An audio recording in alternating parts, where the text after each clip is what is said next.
اپنے رب کی پکار پر لبیک کہو، تمہارے ذمے ہے اس دین کے غلبے کی جد و جہد۔ یہ سب کچھ سن کر اعراض نہ کرو، پیٹھ نہ دکھاؤ، منہ نہ موڑ لو، بلکہ یہ کہ اپنے رب کی پکار پر لبیک کہو، حاضر ہو جاؤ۔ وہ جو فیض نے کہا تھا وہ انداز ہمارے اندر پیدا ہو کہ واپس نہیں پھیرا کوئی فرمان جنوں کا، تنہا نہیں لوٹی کبھی آواز جرس کی، جب بھی کال آف ڈیوٹی آئی ہے ہم حاضر ہو گئے۔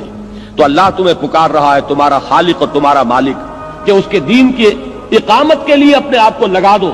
تو آپ کہاں جا رہے ہو؟ استجیبوا لربکم من قبل ان یاتی یوم لا مرد لہ من اللہ، اپنے رب کی اس پکار پر لبیک کہو اس سے پہلے کہ وہ دن آ جائے کہ پھر جس کو لوٹانے والا کوئی نہیں ہوگا۔ جب وہ گھڑی آ جائے گی موت کی، اس کے بعد کوئی نہیں ہے کہ جو آپ کو اس سے ایک دن کے لیے بھی مزید مہلت لے کر دے دے۔ وہ دن جب آئے گا تو کوئی ٹالنے والا نہ ہوگا۔ اس سے پہلے اپنے رب کی اس پکار پر لبیک کہو۔ اب جب کوئی شخص یہ طے کر لیتا ہے تو اب سمجھنے کی بات ہے کہ اس کے لیے کیا لازمی اوصاف ہے اس جد و جہد کے لیے۔ ان میں اب آپ نوٹ کیجئے گا کہ یہاں کی ترتیب اب اپنی ترتیب ہے۔ سورہ مومنون کی آیات میں نے پڑھ کر سنائی، اول بھی نماز آخر بھی نماز، یہاں وہ بات نہیں ہے۔ سورہ معارج میں اول نماز آخر نماز، یہاں وہ بات نہیں ہے۔ یہاں جو ہے ترتیب بدل گئی ہے۔ کیوں بدل گئی ہے؟ کہ موضوع بدل گیا ہے۔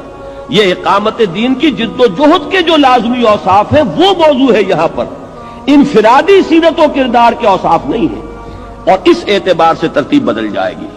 پہلی بات، فما اوتیتم من شیء فمتاع الحیات الدنیا وما عند اللہ خیر وابقى للذین آمنوا وعلی ربہم یتوکلون۔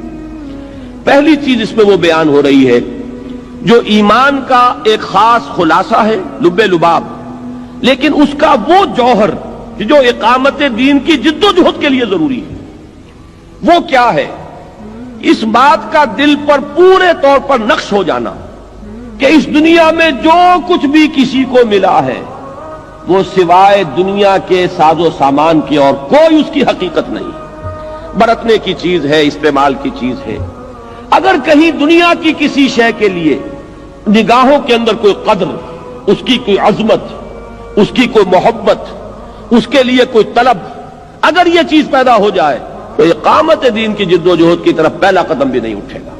گاڑی نوک کرے گی، چلنا چاہیں گے آپ جو ہے گیس دے رہے ہیں، گاڑی نہیں چلے گی، اس لیے کہ جب تک ایک انسان کی کیفیت یہ نہ ہو جائے، جس کو کہ ایک حدیث میں کہا گیا ہے کہ دنیا و ما فیہا مچھر کے پر کے برابر نظر آئے۔ یہ بات جو حضور نے استعمال فرمائی کہ اللہ کی نگاہ میں اس دنیا و ما فیہا کی حیثیت مچھر کے پر کے برابر بھی نہیں ہے، اگر ہوتی تو وہ کسی کافر کو یہاں سے ایک گھونٹ پانی کا بھی نہ دیتا۔ یہاں کافر ہیں اور دنیا میں عیش کر رہے ہیں، مزے کر رہے ہیں، ساز و سامان ہے، لمبی لمبی کاریں ہیں، مشرکین ہیں، اللہ کے باغی ہیں، اللہ کو گالیاں دینے والے ہیں، شریعت کا مذاق اڑانے والے ہیں، استہزاء کرنے والے ہیں، سنت کا مذاق اڑانے والے ہیں۔ دنیا میں ان کے لیے ریل پیل ہے، ساز و سامان ہے، کوٹھیاں ہیں، کاریں ہیں، کیا نہیں ہے؟ معلوم یہ ہوا کہ اللہ کا، اگر یا تو یوں کہیے کہ اللہ کو ان سے پیار ہے، ان سے محبت ہے، اللہ نے اتنی قیمتی چیزیں ان کو دے دی ہیں۔ اللہ کہتا ہے کہ میری نگاہ میں تو ان کی مچھر کے پر کے برابر وقت نہیں ہے، میں نے یہ سب کچھ اس لیے دے دیا ہے، یہ سب کاٹ کباڑ ہے، اس کے سوا کچھ نہیں۔ یہ تو تمہاری اپنی جو ہے ویلیو سٹرکچر تمہارا ہے، تمہاری نگاہوں میں ان شے کی جو ہے ان اشیاء کی عظمت ہے، ہماری نگاہوں میں ان کی کوئی قدر و قیمت نہیں۔ ہماری نگاہ میں قدر و قیمت آخرت کی ہے۔ اور جب تک ایک بندہ مومن کا اپنا سوچنے کا انداز بالکل اس خدائی جو ہے ایک معیار اس کے ساتھ بالکل مکمل نہ ہو، لیکن ہم آہنگ تو ہو جائے، اس کے ساتھ اس کے ایک ہم آہنگی کی کیفیت پیدا ہو جائے، اگر یہ نہیں ہوگا تو اقامت دین کی جد و جہد میں انسان سمجھے گا کہ میں لگا ہوا ہوں، ساری کوشش ہو رہی ہوگی اپنے مال بڑھانے کی، اپنے ساز و سامان میں اضافے کی، اپنے سٹیٹس کو بڑھانے کی، اپنے دنیا کی بلونگنگز کے اندر اضافہ کرنے کی، اپنی کار کو لمبے سے لمبا کرنے کی۔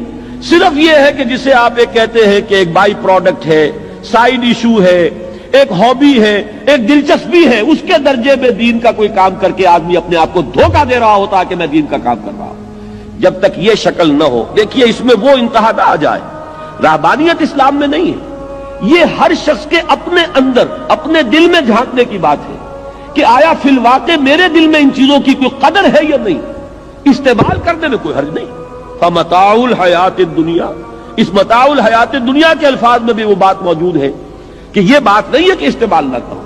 کسی شخص کو اگر اللہ تعالیٰ نے کار دی ہے اور وہ اس کام اس کے ذریعے سے زیادہ کر سکتا ہے، کوئی حرج نہیں. لیکن اگر کار کی عظمت اور کار کی محبت دل میں آ گئی تو انسان مارا گیا، پھر وہ اس جد و جہد کے کام کا نہیں رہا.